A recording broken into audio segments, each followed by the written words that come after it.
And we're back. It's been quite literally years since I've done one of these, but that all changes now. And to kick things off, I'm going to have a look at Ghost in the Shell for the PS1. So let's have a look at the case. The box art is, yeah, it's actually quite nice. It's a noticeably different image than what was on the American case for the game, which is presumably was deemed too raunchy for our delicate European sensibilities. But we'll not dwell. Yeah. Inexplicable advert for Everybody's Golf for some reason. There's the manual. I don't think there was any bonus artwork or anything in that. There's the disc. And here's the back of the case, which interestingly tells a version of the story, if this will focus. No, it won't. But take my word for it that it has absolutely nothing to do with the game. So let's have a look at that instead. Alright, so here we go. Now, am I going to let this cutscene play out in its entirety? Yeah, I think I probably am. The cutscenes are probably one of the nicest things about this game, actually. Although I will say that in all the years I've had this game, I still cannot work out what it is this one is actually about and what relation it has to the story of the game. Best guess is it's probably some kind of training scenario or something. If you've only ever seen Ghost in the Shell through the Mamoru Oshii films, you're probably wondering what the deal is with this little red tank that keeps running around. And that is the Fuchikoma, one of which you will be piloting for the entirety of this game. It's basically a sort of little one-person armoured tank, for want of a better description, which is kind of a lot like a spider. So, if you were hoping to be controlling Major Kusanagi for the duration of the game, I'm sorry to disappoint you, but, you know, ain't happening.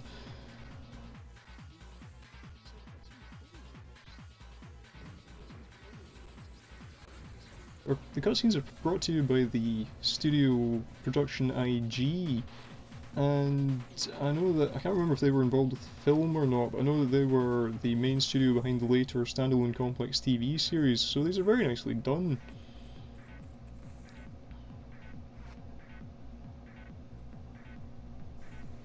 Yeah, what's this about? Answers on the postcard. I do not know.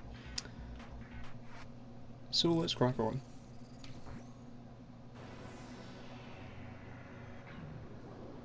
And this looks suspiciously like a title screen, so that's probably a good sign. Right, mission start, that sounds promising.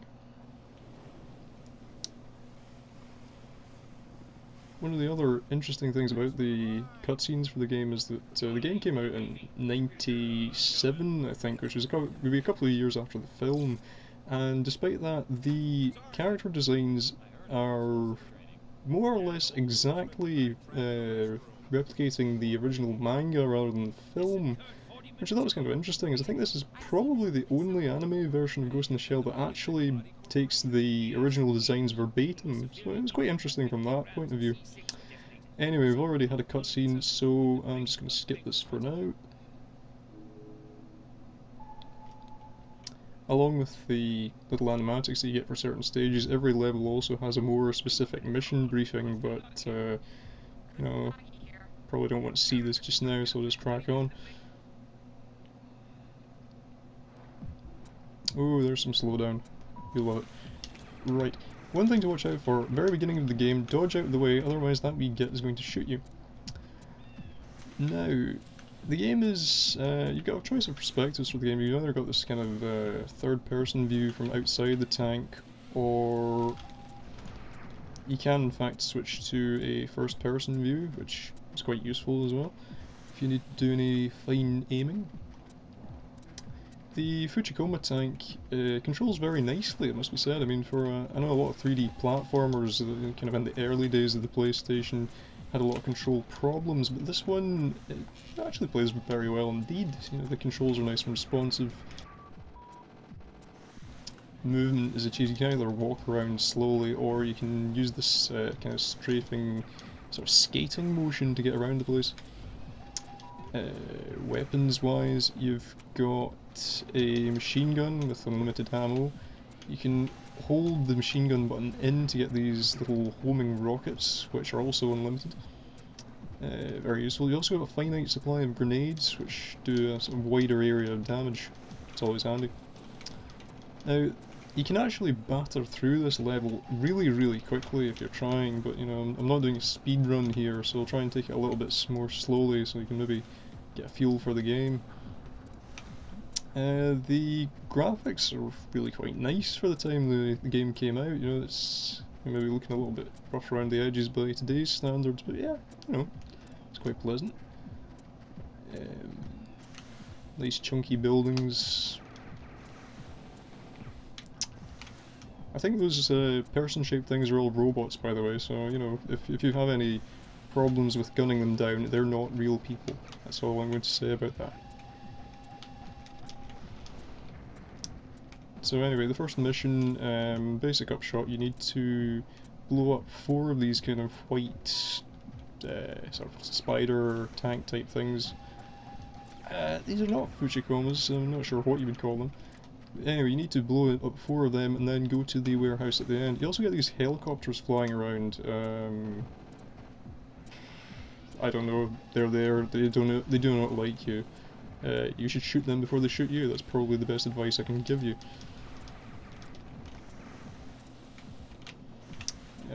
Go back to the other view a minute. Wait. Oh, tried to go out the arena. Okay, there's another dude in there. Yeah, you can also stick to most surfaces in the Fuchikoma, which is also handy. Although, unfortunately, if you've seen the sort of spider-like thing they do with the propel lines in the TV series, you can't do that, so bit of a disappointment there. Rather than go down and fight that guy directly, I'm just going to jump up and down here and throw rockets at him, because that is how I roll.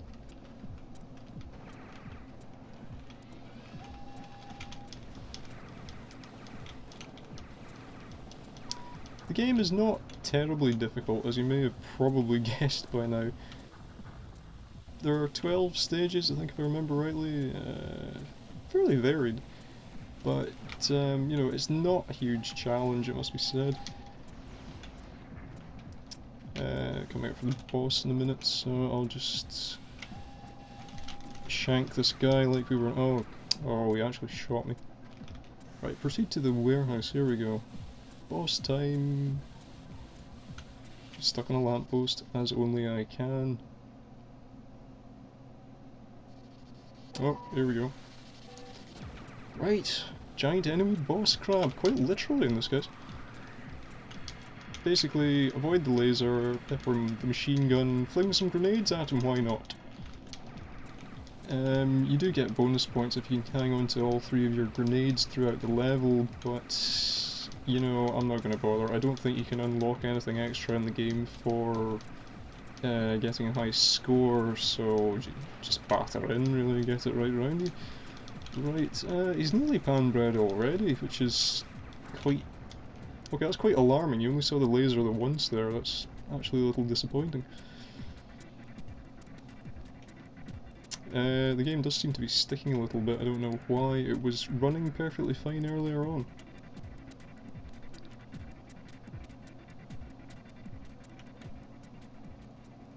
Success.